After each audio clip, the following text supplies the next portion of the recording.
March 1944. Monsoon clouds gather over northern Burma. Lieutenant Colonel Raymond Wheeler stands at a collapsed bridge site, watching brown water surge through splintered timber. He commands engineering operations for the entire Burma campaign, and right now, his bridges are failing faster than his men can rebuild them. The problem is simple and catastrophic. Every supply route into Burma crosses dozens of rivers and gorges. The British built timber bridges, following standard military doctrine. But Burma's monsoons deliver rain with such force that rivers rise 3 meters overnight. Timber rots in weeks, supports wash away. Wheeler's engineers spend more time rebuilding old bridges than constructing new ones.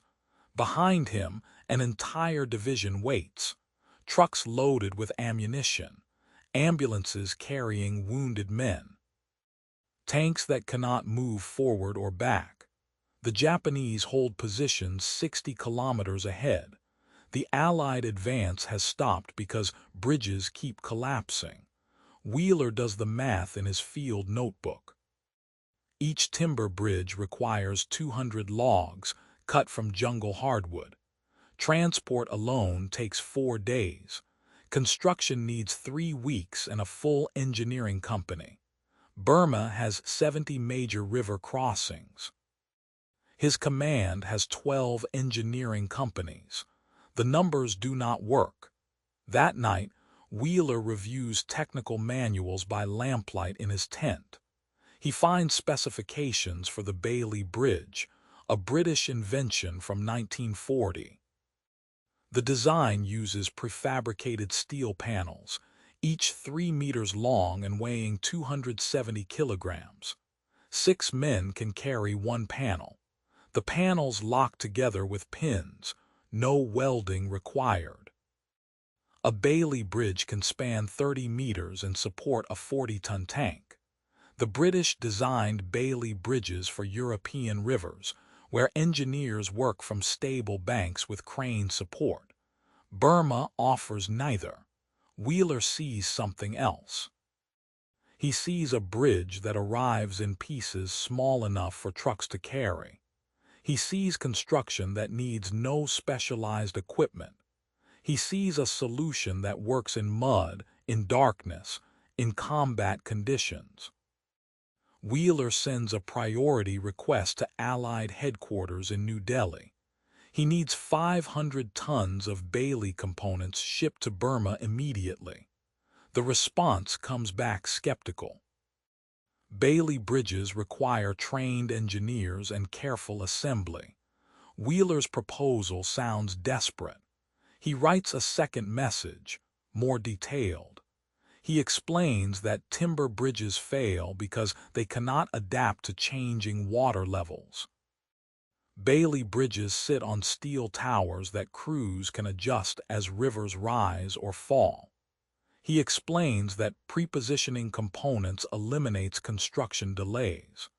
He explains that teaching infantry units basic bridge assembly multiplies his engineering capacity by a factor of 10. The components arrive in April, shipped by rail to Dimapur, then by truck convoy into Burma. Wheeler establishes supply caches every 30 kilometers along the main advance route. Each cache holds enough panels and towers to span a 50-meter gap. He posts guards and covers the steel with camouflage netting. Now comes the harder part. Wheeler must prove that ordinary soldiers can build these bridges. He selects a site on the Chindwan River where a timber bridge collapsed 2 weeks earlier. The gap measures 42 meters. The current runs fast. Traditional reconstruction would take 20 days. Wheeler assembles a training crew. 20 infantrymen from a rifle company, none with engineering experience. He gives them a 1-day course. They learn to identify panel types by the holes drilled in the steel. They learn to align pins and drive them home with sledgehammers. They learn to work in pairs, coordinating lifts and movements through hand signals because the river noise drowns out voices. The test begins at dawn. Wheeler's engineers supervise but do not touch the components. The infantry crew unloads panels from trucks. They bolt together base plates on both riverbanks. They assemble the first tower section, 4 panels forming a rectangular frame. The frame weighs over a ton, but 12 men can lift it into position. The bridge grows outward from both banks simultaneously. Each panel locks to the previous one with 6 pins. The crew develops rhythm: lift, align, pin, move. The bridge extends 3 meters every 20 minutes. By noon, the 2 sides meet in the middle of the river. By sunset, trucks are crossing. Total construction time, 11 hours. Wheeler has just reduced bridge building from 3 weeks to 1 day. More importantly, he has proved that infantry can do the work. He expands the training program. Every division moving through Burma sends a company for bridge instruction. Wheeler's engineers teach the course in 3 days now, covering assembly, disassembly, and emergency repairs. The soldiers learn to read water levels and adjust tower heights. They learn to work at night, identifying components by touch. Wheeler refines the logistics. He maps every river crossing on the advance route. He calculates required span lengths and load capacities. He prepositions exact component sets at each cache. When a unit reaches a river, they find everything needed already waiting. No delays, no improvisation, just assembly. The system proves itself in June, when the monsoon hits full force. Rivers that were 30 meters wide become 80 meters wide overnight. Timber bridges from previous campaigns wash away completely. But Wheeler's crews adjust the Bailey spans in hours, adding panels and raising towers as water levels climb. One bridge on the Irrawaddy River survives a flood that sweeps away a village upstream. The steel towers flex but hold. When the water recedes, Wheeler's men lower the span back to normal height and traffic resumes. The bridge has adapted to conditions that would have destroyed any fixed structure. The Japanese notice the change. Their intelligence reports describe Allied bridges appearing overnight at previously impassable crossings. Japanese demolition teams target the bridges, but destroying steel requires more explosives than cutting timber. Even when damaged, Bailey bridges can be repaired by replacing individual panels. Wheeler's crews carry spare components on every convoy. By August, Wheeler has established 43 Bailey bridges across Burma. The Allied advance accelerates. Divisions that were stranded for weeks now move continuously. Supply trucks reach forward positions daily instead of weekly. Wounded men reach field hospitals in hours instead of days. Wheeler's innovation spreads beyond Burma. Engineers in Europe request Bailey component shipments. The bridges prove essential in Italy's mountains and France's river valleys. The design becomes standard equipment in the Allied military. But Wheeler stays focused on Burma. He knows the campaign depends on sustained logistics, not dramatic battles.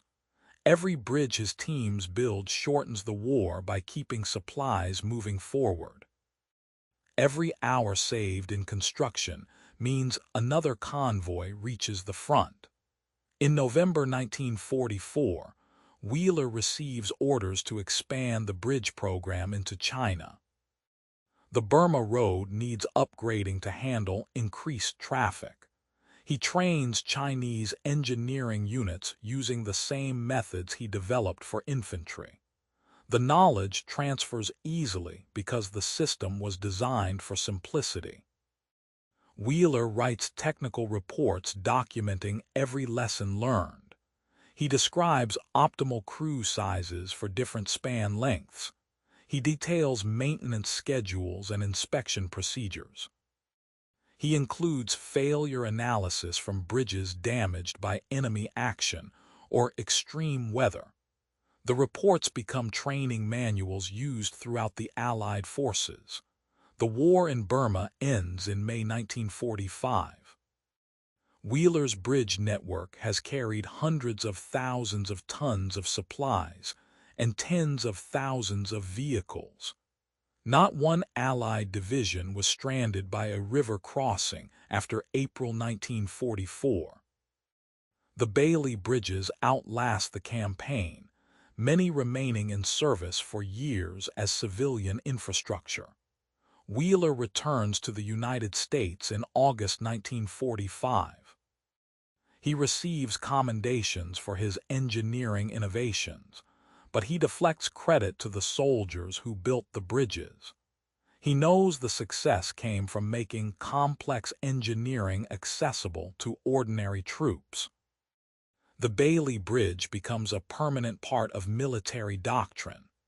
Modern armies still use the design, with updated materials but the same basic principles Wheeler proved in Burma. The innovation was not inventing new technology, but recognizing how existing technology could solve an impossible problem. Wheeler's legacy lives in every rapid deployment bridge, every modular construction system, every solution that turns specialists' work into something anyone can learn. He proved that the best military innovation often comes from making things simpler, not more complex. In the jungles of Burma, facing collapsing bridges and impossible timelines, he found a way forward by teaching soldiers to build the infrastructure they needed to win.